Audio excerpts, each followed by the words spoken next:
اللہ تعالیٰ نے حضرت یوسف علیہ السلام کے قصے کو احسن القصص یعنی کہ تمام قصوں میں سب سے اچھا قرار دیا ہے۔ حضرت یوسف علیہ السلام کے 12 بھائی تھے، جن میں سے بنیامین آپ کے سگے بھائی تھے، باقی سب بھائی دوسری ماؤں میں سے تھے۔ حضرت یوسف علیہ السلام اپنے تمام بھائیوں میں سب سے زیادہ اپنے باپ کے پیارے تھے۔ چونکہ ان کی پیشانی پر نبوت کا نور چمکنے والا تھا، اس لیے حضرت یعقوب علیہ السلام ان کا بے حد احترام اور ان سے محبت فرماتے۔ 7 برس کی عمر میں حضرت یوسف علیہ السلام نے خواب دیکھا کہ 11 ستارے اور چاند اور سورج ان کو سجدہ کر رہے ہیں۔ حضرت یوسف علیہ السلام نے جب اپنا خواب اپنے والد کو بتایا تو حضرت یعقوب علیہ السلام نے یہ خواب دوسرے بھائیوں کو بتانے سے منع فرما دیا اور فرمایا کہ وہ لوگ حسد میں آ کر تمہارے خلاف کوئی چال چل دیں گے۔ چنانچہ ایسے ہی ہوا، یہاں تک کہ سب بھائیوں نے آپس میں مشورہ کیا کہ ان کو کسی طرح سے گھر سے جنگل میں لے جا کر کنویں میں ڈال دیں۔ اس منصوبے کی تکمیل کے لیے وہ سب بھائی حضرت یعقوب علیہ السلام کے پاس گئے اور آپ کو اپنے ساتھ لے جانے کے لیے اجازت لے لی۔ گھر سے حضرت یوسف علیہ السلام کو کندھوں پر بٹھا کر لے گئے، لیکن جنگل میں پہنچ کر آپ کو بہت زیادہ مارا اور آپ کے ہاتھ پاؤں باندھ کر آپ کو کنویں میں گرا دیا۔ لیکن فوراً حضرت جبرائیل علیہ السلام کنویں میں تشریف لے جا کر ان کو ڈوبنے سے بچا لیا۔ کہا جاتا ہے کہ اس کنویں میں حضرت یوسف علیہ السلام کے جانے سے روشنی ہو گئی اور اس کنویں کا پانی جو کہ بہت زیادہ کھارا تھا آپ کے جانے سے شیریں ہو گیا، اور حضرت یوسف علیہ السلام کے بھائی آپ کو کنویں میں ڈال کر گھر واپس آئے اور جو کرتا حضرت یوسف علیہ السلام نے پہنا ہوا تھا اس کے اوپر بکری کا خون لگا دیا اور اپنے والد سے فرمایا کہ ان کو بھیڑیا کھا گیا۔ حضرت یعقوب علیہ السلام نے دیکھا کہ کرتا بالکل سلامت ہے اور کہیں سے بھی پھٹا ہوا نہیں ہے۔ ان لوگوں نے کرتے میں خون تو لگایا تھا لیکن پھاڑنا بھول گئے تھے۔ آپ ان لوگوں کے مکر اور جھوٹ کو بھانپ گئے اور فرمایا کہ بڑا ہوشیار اور سیانہ بھیڑیا تھا کہ میرے یوسف کو تو پھاڑ کر کھا گیا مگر ان کے کرتے پر ایک ذرا سی بھی خراش نہیں آئی۔ تو آپ نے صاف صاف فرما دیا کہ یہ سب تم لوگوں کا مکر و فریب ہے۔ حضرت یوسف علیہ السلام کنویں میں 3 دن تک رہے۔ اتفاق سے ایک قافلہ جو مدین سے مصر جا رہا تھا وہاں رکا اور جانوروں کو پانی پلانے لگے۔ جب قافلے کے سردار مالک نے ڈول کنویں میں پانی کے لیے ڈالا تو حضرت یوسف علیہ السلام اس کے ساتھ لٹک گئے اور باہر نکل آئے۔ جب مالک نے دیکھا کہ انتہائی حسین و جمیل لڑکا ہے تو اس نے سب کو خوشی سے خبر سنائی۔ یہ سب دیکھ کر حضرت یوسف علیہ السلام کے بھائی جو کہ دور بیٹھے دیکھ رہے تھے دوڑتے ہوئے پاس آئے اور کہا کہ یہ ہمارا بھاگا ہوا غلام ہے، اگر تم اسے خریدنا چاہتے ہو تو ایک شرط پر ہم سے لے لو۔ وہ شرط یہ کہ اسے اتنے دور لے جا کر فروخت کرنا کہ یہاں تک اس کی خبر نہ پہنچے۔ چنانچہ حضرت یوسف علیہ السلام کے بھائیوں نے آپ کو 20 درہم میں فروخت کر دیا۔ وہ قافلے والے حضرت یوسف علیہ السلام کو مصر فروخت کرنے کے لیے لے گئے۔ جب مصر کے بادشاہ کو اس بات کا علم ہوا کہ بازار میں ایک انتہائی حسین و جمیل لڑکا فروخت کے لیے لایا گیا ہے تو اس نے بہت بھاری رقم اور سونا چاندی دے کر حضرت یوسف علیہ السلام کو خرید لیا اور اپنے ساتھ محل میں لے آیا۔ اس وقت حضرت یوسف علیہ السلام کی عمر 13 یا 17 برس تھی۔ اسی طرح یوسف علیہ السلام نے کچھ ٹائم عزیز مصر کے محل میں گزارا۔ زلیخا جو کہ مصر کے بادشاہ کی بیوی تھی وہ آپ پر عاشق ہونے لگی۔ ایک دن زلیخا بناؤ سنگار کر کے کمرے کے تمام دروازے بند کر کے حضرت یوسف علیہ السلام کو تنہائی میں لبانے لگی۔ آپ نے معاذ اللہ کہا اور کہا کہ میں عزیز مصر کے ساتھ خیانت نہیں کر سکتا۔ پھر زلیخا آپ کی طرف لپکی لیکن آپ بھاگ گئے۔ زلیخا آپ کے پیچھے بھاگی اور دوڑتے ہوئے آپ کا کرتا پکڑا اور پیچھے سے پھاڑ دیا۔ جب 7ویں دروازے کے پاس پہنچے تو اتفاق سے ٹھیک اسی حالت میں عزیز مصر مکان میں داخل ہوا۔ اس وقت زلیخا نے مکاری کی اور فوراً بولی کہ اسے جیل بھجوا دو کیونکہ یہ غلط ارادے سے میرے کمرے میں داخل ہوا۔ حضرت یوسف علیہ السلام نے فرمایا یہ بالکل غلط بیانی کر رہی ہے، اس نے خود مجھے بلایا اور مجھے لبانے کی کوشش کی، میں بھاگا تو اس نے میرا کرتا پیچھے سے پکڑ کر پھاڑ دیا۔ عزیز مصر نے حضرت یوسف علیہ السلام سے کہا کہ میں کیسے تمہاری بات پر یقین کر لوں؟ حضرت یوسف علیہ السلام نے کہا کہ گھر میں 4 مہینے کا ایک بچہ ہے، وہ میری گواہی دے گا۔ چنانچہ اس 4 ماہ کے بچے کو بلایا گیا اور اس نے کہا اگر یوسف کی قمیض سامنے کی طرف سے پھٹی ہو تو یہ زلیخا سچ کہتی ہے، اور اگر ان کی قمیض پیچھے کی طرف سے پھٹی ہے تو عورت جھوٹ بولتی ہے اور یہ سچے ہیں۔ بچے کی گواہی سن کر عزیز مصر نے دیکھا تو قمیض پیچھے کی طرف سے پھٹی ہوئی تھی۔ اس نے حضرت یوسف علیہ السلام کی بے گناہی کا اعلان کرتے ہوئے کہا یہ تم عورتوں کی مکاری ہے، واقعی تم عورتوں کی مکاری بڑی سخت ہے۔ جب شہر کی معزز عورتوں کو اس واقعے کا پتہ چلا تو وہ طعنے دینے لگی کہ عزیز مصر کی بیوی اپنے غلام پر عاشق ہو گئی۔ جب زلیخا نے یہ بات سنی تو ان عورتوں کو دعوت بھیجی اور پھل وغیرہ ان کے سامنے رکھے اور ایک چھری پکڑوا دی اور حضرت یوسف علیہ السلام سے کہا کہ ذرا ان کے سامنے آئیے۔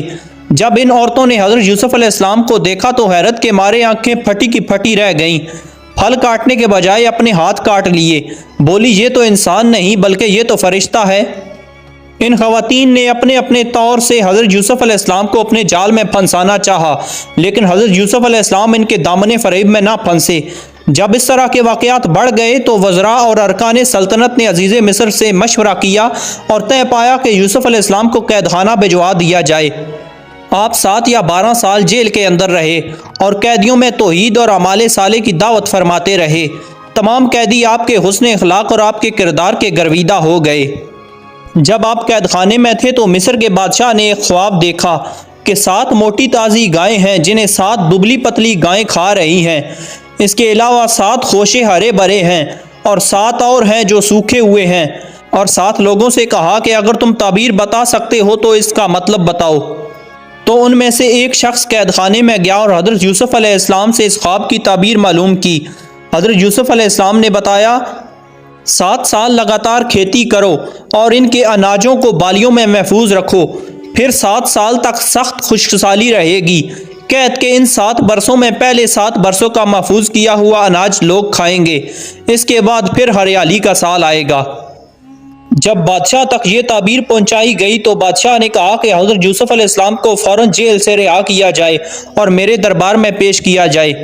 جب حضرت یوسف علیہ السلام تک یہ پیغام پہنچا تو حضرت یوسف علیہ السلام نے فرمایا میں تب تک جیل سے نہ نکلوں گا جب تک زلیخا اور دوسری عورتوں کے ذریعے میری بے گناہی اور پاک دامنی کا اظہار نہ کرا لیا جائے۔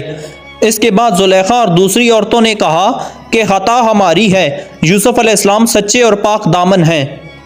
اس کے بعد حضرت یوسف علیہ السلام کو دربار میں لایا گیا اور حضرت یوسف علیہ السلام نے کہا کہ آپ زمین کے خزانوں کے انتظامی امور اور حفاظتی نظام کے انتظام پر میرا تقرر کر دیں، میں پورے نظام کو سنبھال لوں گا۔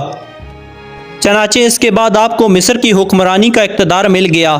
آپ نے خزانوں کا نظام اور اپنے ہاتھ میں 7 سال تک کھیتی کی اور اناجوں اور بالیوں میں محفوظ رکھا، یہاں تک کہ خشک سالی اور قحط پڑنا شروع ہو گیا۔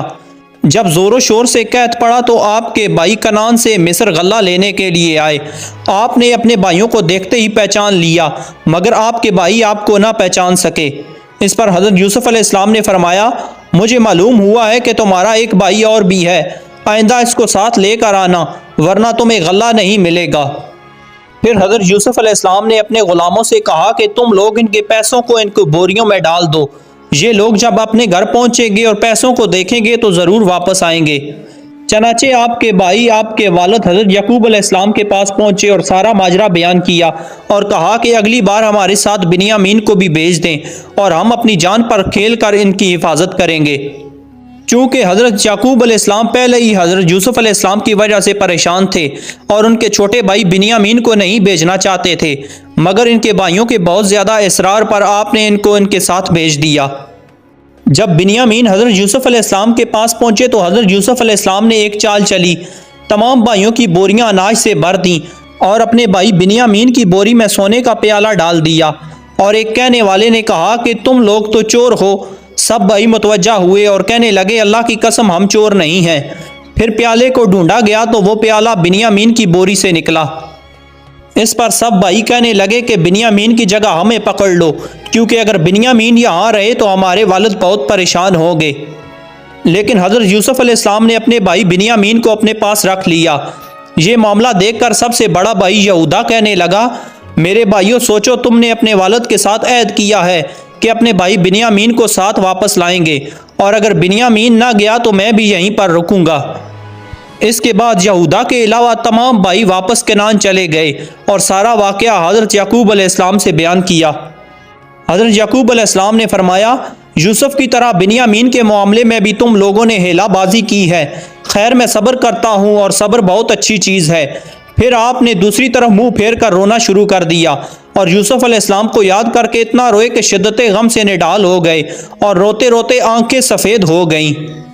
اس کے بعد آپ کے بھائی پھر مصر روانہ ہوئے اور کہا کہ اے عزیز مصر، ہمارے گھر والوں کو بہت ہی بڑی مصیبت پہنچ چکی ہے۔ اپنے بھائی کی زبان سے گھر کی داستان سن کر حضرت یوسف علیہ السلام پر رقت طاری ہو گیا اور آپ نے بھائیوں سے پوچھا، تم لوگوں کو یاد ہے کہ تم نے یوسف کے ساتھ کیا سلوک کیا تھا؟ یہ سن کر بھائیوں نے حیران ہو کر پوچھا کہ سچ میں آپ یوسف ہیں؟ تو آپ نے بتا دیا کہ جی ہاں، میں ہی یوسف ہوں۔ یہ سن کر آپ کے تمام بھائی شرمندہ ہو گئے، لیکن آپ نے فرمایا کہ میں تم پر کوئی ملامت نہیں کروں گا، جاؤ، میں نے تم سب کو معاف کر دیا، اللہ تعالیٰ بھی تم کو معاف فرمائے، اور یہ کرتا لے جاؤ اور ابا جان کے چہرے پر ڈال دو تو ان کی روشنی واپس آ جائے گی، پھر تم سب گھر والوں کو ساتھ لے کر مصر چلے آؤ۔ جب آپ کا بڑا بھائی یہودا وہ کرتا لے کر کنعان کی طرف روانہ ہوا تو حضرت یوسف علیہ السلام نے اپنے پوتوں سے کہا کہ مجھے یوسف کی خوشبو آ رہی ہے۔ جب وہ کرتا حضرت یعقوب علیہ السلام کے چہرے پر ڈالا گیا تو آپ کی بینائی واپس آ گئی۔ پھر آپ نے تہجد کی نماز ادا کی اور اپنے بیٹوں کی مغفرت کے لیے دعا مانگی تو وہ دعا قبول ہو گئی۔ پھر حضرت یعقوب علیہ السلام نے اپنے پورے اہل و عیال کو اکٹھا کیا تو ٹوٹل 72 یا 73 آدمی تھے۔ پھر سب نے مصر کا سفر شروع کر دیا۔ جب آپ مصر کے قریب پہنچے تو حضرت یوسف علیہ السلام نے 4000 لشکر اور بہت سے مصری سواریوں کو ساتھ لے کر آپ کا استقبال کیا۔ اس کے بعد حضرت یوسف اور حضرت یعقوب علیہ السلام 40 سال کے بعد بڑی گرمجوشی سے ملے اور حضرت یوسف علیہ السلام نے اپنے والد کو تخت پر بٹھایا اور آپ کے ارد گرد 11 بھائی اور آپ کے والد بیٹھ گئے اور سب آپ کے سامنے سجدے میں گر پڑے۔ اس وقت یوسف علیہ السلام کے خواب کی تعبیر مکمل ہو گئی جو آپ نے 7 سال کی عمر میں دیکھا تھا۔ یہ تاریخی واقعہ محرم کی 10 تاریخ عاشوراء کے دن وقوع پذیر ہوا۔ حضرت یعقوب، حضرت اسحاق اور حضرت یوسف علیہ السلام کی قبر مبارک ملک شام میں ہے۔ ناظرین، اگر آپ کو ہماری یہ ویڈیو پسند آئی ہو تو ویڈیو کو لائک اور چینل کو سبسکرائب ضرور سے کر دینا۔ اپنا بہت سارا خیال رکھیے گا، ساتھ ہمارے اس چینل کا بھی۔ اللہ حافظ۔